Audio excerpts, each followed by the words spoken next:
How's it going out there? It's August 18th. I'm Frank Curzio, it's the Wall Street Unplugged podcast where I break down headlines and tell you what's really moving these markets. There's a special interview set up today, and I really want you to listen up. Because the person I'm interviewing is a multi-platinum artist. He's a young rapper named Dill, D-Y-L, where his hit song, which he did with another young rapper named Wes Walker, called Jordan Belfort, yes, about the Wolf of Wall Street, sold over 2 million copies. So he's going to talk about his experience with his label.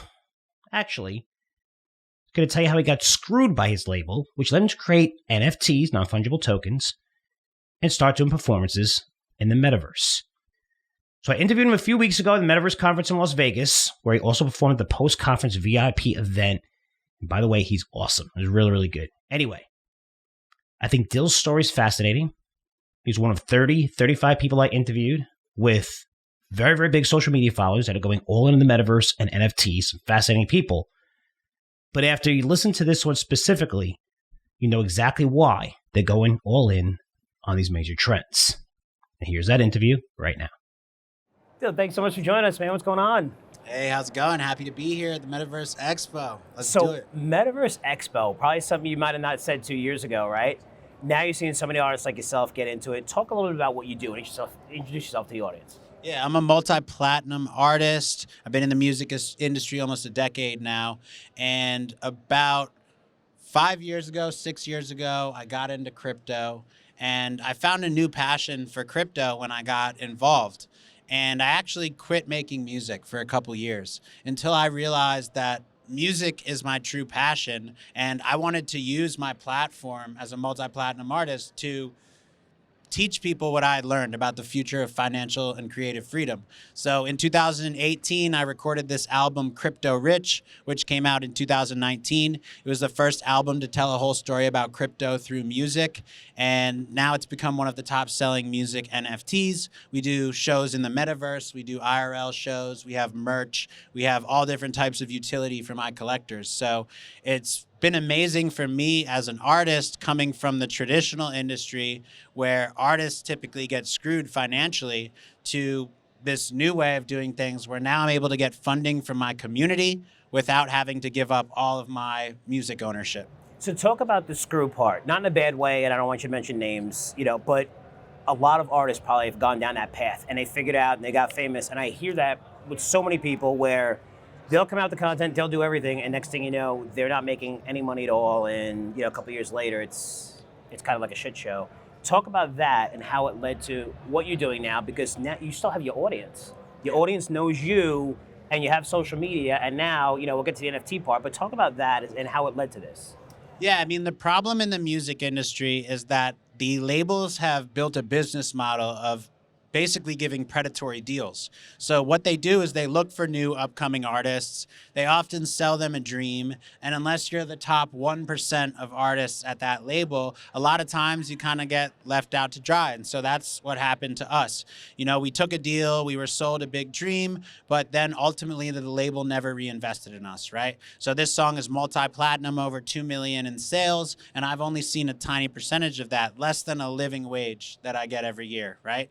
And so the average listener assumes that because I made this multi-platinum hit, that I'm making tons of money and, all this stuff, but that's very much not the case. So that's why I found myself going into crypto, because I was looking for that next play. I was looking for what I could do. I toured, I did over 100 shows. I got the chance to be in some of the best studios in the world, but I needed to find my next play, right? And so I got big into crypto, and at some point I thought, you know what, maybe music isn't going to work out.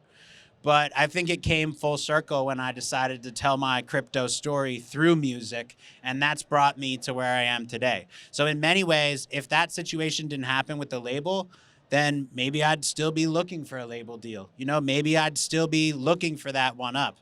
But I think that early experience with the label taught me okay, this is how the traditional industry looks. And now I don't have to reach for that anymore because I understand that I can do all the things I need to do with me and my community alone. And it's good you come back from that, because sometimes when you have traumatic experience, people always focus on that, but they don't realize that that's probably the best thing that may ever happen to you, right? Because now look at you now, and talk about the NFT part of the business, where this is you, this is your content, you can sell directly to the audience, you have your business. Talk about that. Yeah, for sure. I mean, so it was only a single song deal. So a lot of artists get locked up in these deals where maybe they sign for a few albums and then they're not happy about the income they're going to make off those albums. So it puts you in a tough situation. So, you know, in many ways, like a blessing in disguise. Yes, they got my big multi-platinum hit, but at the same time, I still own all my masters. I can still operate independently. So what's amazing now is that I have actually sold more music NFTs in the last year and a half than the label paid me in total the last decade. And so that's amazing because I didn't give up any of my copyright ownership. I still own 100% of my masters. I've gotten funding from my community. And on top of that, I've created huge value for my community. A lot of my collectors are up 10 to 20x their Ethereum. I think we've done about $250,000 in sales, which has created over $1 million in market cap. So that means that we've created a lot of value for the people who bought the NFTs. So it's not just about getting the funding I need, but it's about delivering value to my community, the people that choose to buy my NFTs, that invest in me, right? So that's what's been huge for me. And as far as building the NFTs, it's all about utility, right? Like I said, I don't give up my copyright. I don't think that's really what it's about with NFTs. It's about exclusive access to the artists, to concerts and festivals like I'm doing here, access to my merch, exclusive merch drops, right? And my Discord community, one-on-one calls. So to me, it's all about facilitating a direct connection with the artist. And I think that's the future of the music industry. So what I think we have here is the tools to unlock $1 billion market cap for a music artist. So go through the NFT process for someone that's never done it before, and they're a fan of yours. How do you create it? How do they buy it? And just talk about the whole part, because there's still a very small percentage of people that understand NFTs. But when they see people like you and other artists doing it, they're starting to say, okay, I have a lot of great stuff too to offer. This is my content. I don't have to go through anybody, any platform or anything. Talk about the process. Yeah, so what I've noticed is music NFTs are very new. I mean, you think a small percentage of people understand NFTs? Well, a small percentage of those people understand music NFTs. So it's all very new, but the most common question I see from artists coming into the space, or the most common pushback, is they say, well, my fans don't know about NFTs, so I don't think I should do music NFTs because my audience doesn't know about that. And what I've been trying to get artists to understand is that this is a completely new opportunity to sell your music to a different group of people. It's in ways, it's like taking your music to a new country, which is the metaverse, right? And so the best way to put it is that there is a $1 million or $1 billion opportunity here to sell your music in Web3 without onboarding any of your audience from Web2. And so don't get me wrong, onboarding is important. We want to bring our fans over from Web2 into Web3, but artists need to understand that music NFTs don't have to change anything for your regular listeners who listen on Spotify, who follow you on Instagram. They don't have to do the NFT. They can still enjoy the music. They can still be listeners. The NFT offers something more, right? So the NFT is far more than just the listening experience. You buy the NFT to invest in an artist, to have a bet on them, to get exclusive access to everything that they're doing. So when you buy into my NFTs, you're buying into my community. And the NFTs do contain the music, but the music is on all streaming sites, Spotify, YouTube, Apple Music. And that's really important because that's the marketing vector for the music, right? So people always think, oh, you have to buy the NFT to listen to the song. No way. That's not what it's about. You buy the NFT to have a connection to the artist and to have ownership of the song. But what's super important to realize is that the music is still out there on streaming. People can still listen, you know, and I call it like a freemium model where listening to the music is still free. There's still music videos, there's all these things, but if you want the premium option, you buy the NFT and then you're fully invested with the artist. So we have a movie, right? Metaverse movie. And the biggest thing for me is we ask everyone, what is a metaverse? Because when you ask 100 people, you get 100 different answers, which shows how great and how big this industry really is. What's your definition of the metaverse? I would say the metaverse is a video game that is connected to real money using crypto. That was probably the simplest one yet. I have to say. So what's the next stage for you? So if people want to learn more about you and what do they have to look for in the future? Yeah, I mean, here's the thing. Most people who will watch this have never heard Crypto Rich. So I would say, listen to Crypto Rich. It's a 19-song album. It's my story about crypto and Web3. And I realized that it's all about building that brand. So for me, I'm thinking, I have 1,000 collectors now.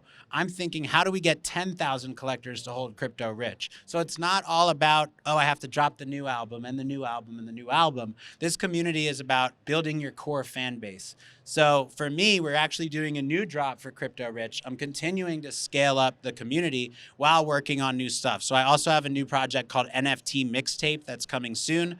But I just want to illustrate the point that the music itself is not the same as the actual NFT. So I can continue scaling up my collection for Crypto Rich while working on new music. And ultimately, the goal is to create network effects by having thousands of collectors holding the NFTs related to the music, because they're going to stream it. They're going to comment on the YouTube videos. They're going to help you hit the top of the charts. And the biggest vision for me, what we need to see for music NFTs to be successful, is that a music NFT funded artist makes it to Billboard, makes it to YouTube trending, gets on the Spotify viral playlist, because I've had that stuff happen. And so to me, this is why I say music has to be on streaming. It has to be on YouTube. It has to be on these sites, because right now in Web3, there's no platform to make music hit Billboard. Your Web3 sales, they don't count towards Billboard. So the vision for me is getting artists funded in Web3 and then taking them to the top in the traditional industry without the label. Thanks for coming on, man. Yeah, thank you. So pretty amazing stuff. Where Dill is young. He's under 30, but humble, right? Something you don't see from this age group often, right? He's supposed to be arrogant and crazy and understand that it takes you a while in this thing. You really don't know everything, but, just humble, right? Got his head handed to him. Not only that, humble, especially being this famous. Also, you can see how the metaverse is going to play a huge role in concerts where he performs sometimes. So if you're looking at Ariana Grande, Marshmello, Travis Scott, people you may not be familiar with, probably Ariana Grande you should be familiar with, no matter how old you are, but these are massive, massive, massive superstars in the music industry. They have huge global followings, huge social media followings, and they all had concerts in the metaverse. So let's take Travis Scott, who performed on Fortnite over a year ago. And if you look at the industry, most live music venues have 30 to 40,000 seats. Most. We know some overseas, 100,000, Michigan, Penn State, but most of them on average 30 to 40,000 seats. Top performing artists make around $500,000 per concert, with superstars, if you look at Lady Gaga, if you look at Jay-Z, making $1 to $2 million per show. Travis Scott performed in the metaverse. According to Billboard, over 45 million people viewed Travis Scott's virtual concert while it was live. That's 1,000 times the size of the average audience who watches a live concert. Well, according to Forbes, Travis Scott made close to $20 million from this one event. That also include merchandise sales that were being done during the show. So that's about 10 times what Taylor Swift pulls in per concert. The event has also been viewed 193 million times on YouTube. I'm going to ask you a question. What do you think these music artists are going to do going forward? You think they're going to perform in the metaverse a lot? Yeah, you're still going to have live venues, and it's not the same, but this was pretty spectacular. And we have Rolling Stone, Variety, huge, huge opinions. Just critics in the music industry said this is unbelievable. Right? Everybody knew this is a game changer. This happened over a year ago.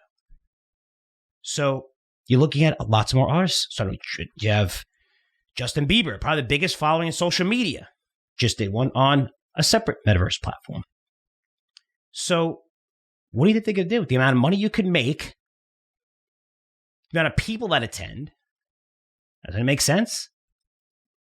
So you're looking at a younger audience that's watching this. That's fine. Dill is under 30. It's part of I don't know if he's Gen Z. Gen Z is 9 to 24. I think he's 26, 27. But if you're looking at millennials, it's 25 to 40, right? Millennials are now 40 years old. So what we call the younger generation right now is under 40, where everything they do is digital. That's the world they grew up in. So now if you're 55, you're 50, you're old like me, and you're 60, you're going, oh, this metaverse thing, I don't see people really going to metaverse. Well, think about 10, 20 years from now. The millennial is going to be 60. And listen, the trend's here. It's not coming metaverse. It's here. With the amount of money and stuff like that, I just wrote a huge educational report, 17 pages that details everything. And if you read it, you'd understand, you'd invest in the metaverse right away after you read it. It's really, I've really spent a lot of time, a couple of weeks to write it. But now, say 20 years from now, where the millennial generation, Gen Z, they're all 60 and under. So most of the world's population will have grown up 100% in a digital world. That's why the metaverse is going to be massive. So every major tech company is investing in it right now. It's also why every major retailer has established a headquarters in metaverses, Decentraland, Sandbox, whatever. Because 80% of the people, this is a real statistic by McKinsey, 80% of the people who have been in the metaverse have purchased something. If you're a retail, it's all about analytics, all about data. That's how you run all your supply chains, everything. You're telling me 80% of these people have purchased something. You see in restaurants. Chipotle did a special deal during Halloween. Amazing. The best. They do it every single Halloween. Boost Spectacular, whatever it's called. And they sold by giving away, discounts or whatever in burritos. It's burrito, I think they call it, than they've ever done any other year that they've done this promotion. So when you look at this, where 80% of the people who have been in the metaverse have purchased something, it's also why NFTs are going to be huge, non-fungible tokens, as influencers who have millions and sometimes tens of millions of followers are looking to capitalize on their name. And they're looking to do it without having to share it with, excuse my language, asshole third parties, labels, agents, brokers, who really don't give a crap about you. They didn't give a crap about you before you hit songs or you were famous. No. Now you have ownership. Also, NFTs, as you can see, it's more than just digital art and collections. I've been buying a few NFTs, and man, the groups and the communities are insane. You'll know why the Reddit crowd is so huge. You'll know why Tesla had such a premium valuation for such a long time. These guys are diehards. They love you. They'll do anything for you. And I got 400 or 500 Twitter followers simply because I bought an NFT within a specific group, and these people were loving it. I've never seen that kind of commitment in 30 years from any type of group. Unbelievable. It's very, very powerful. But they're not just digital art and collections. I know you're hearing how people are getting robbed and this and that. Same thing with crypto, right? Until you have the proper protocols in place, which OpenSea is doing, large platform for NFTs, but you're noticing not just digital art collection, it's access. Dill's using NFTs to give his biggest fans exclusive access to his new album, all the songs. Also gives them access to him personally, where he does AMAs, which is Ask Me Anythings, right? With this group of people. And they also have first right to the best tickets, front row seats, face value when he performs. Now think about it. If you go back to the 60s and replace Dill with Rolling Stones, the Beatles, the Who, Beach Boys, I'm not comparing them. I'm just saying this, okay? Because I know the diehards. I'm not saying this. All these people, all those groups sold over 100 million records. Beatles, Rolling Stones, over 500. Over 500,000, was it 500 million records? Wow, 500 million records they sold. I looked this up. The Beatles and Rolling Stones, 500 million, holy cow.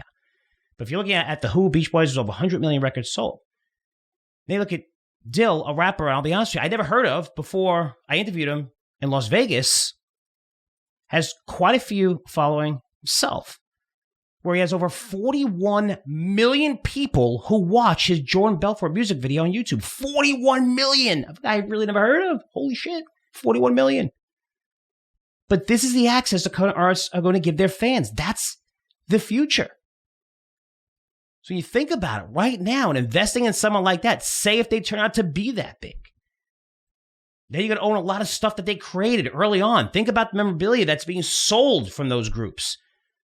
Even past songs where, they're released after, 40, 50 years or whatever, and things that never, they're just little bits and pieces and stuff like that. Think of how much that stuff is worth. But if you're a young music artist, you could try a label thing, which doesn't work probably for 98% of people, if I had to guess. Dill said they barely paid him enough money to live after having a multi-platinum hit. It's crazy. Or you could own your own masters. Build NFTs around your music. What Dill said, he made more money from selling music NFTs in 18 months from what his label paid him in the last decade. He was also able to get him funding for his community to help build his business. So when you're looking at NFTs, that's why it's so big. It's much more than digital art. That's why the metaverse is the future. They're seeing these numbers. Why tons of money, tons. Can't say it, tons of money, hundreds of billions of dollars pouring into these industries from hedge funds, venture funds, the biggest names. Also, every major tech company, Meta, Microsoft, NVIDIA, Apple, Alphabet. I can go with the next 20 largest. Let's just stick with those 5. If you keep the score at home, these tech giants going all in, position itself in the metaverse, have a combined market cap of more than $6.5 trillion. They're the gatekeepers, the walled gardens of the internet, and they know those days are coming to an end, which is why they're going all in on the metaverse. Probably have a lot of questions with this episode. Questions, comments, feel free to email frank@curzioresearch.com. That's frank@curzioresearch.com. Also, you can get free platinum VIP passes. I'm going to be speaking and attending, and we're going to have a booth set up, the Crypto Connect Expo. That's going to be in Palm Beach. If you want free passes, platinum VIP passes free, just go to our website. There's a banner there, curzioresearch.com, absolutely for free. So you can go there, see me in person, watch my ugly face, unless you watch this on YouTube. But you'll see how much work we're doing. You see how many people are going to be at our booth where we're going to be interviewing them and talking to them. It really is incredible, just learning more and more and so many stories about Dill, which I thought was fascinating. Maybe you're like, Frank, I didn't care about it, whatever. To me, that was a fascinating story. That's the younger generation. It's extremely powerful. It's where the world is going, and it's not happening in 5 years, 10 years. It's happening now. The money's pouring in. The Today Show just did a special on the metaverse. You're looking at Time Magazine, this month's issue, the metaverse. It's here. The money's coming in. It's pouring in. That's the validation. Wall Street saying it's a $13 trillion, $10 trillion, $8 trillion business. If you look at Morgan Stanley, Goldman Sachs, and Citigroup, which puts it at a bigger total addressable market than the next 5 major trends combined. You're throwing AI, EVs, whatever in there. But it's here.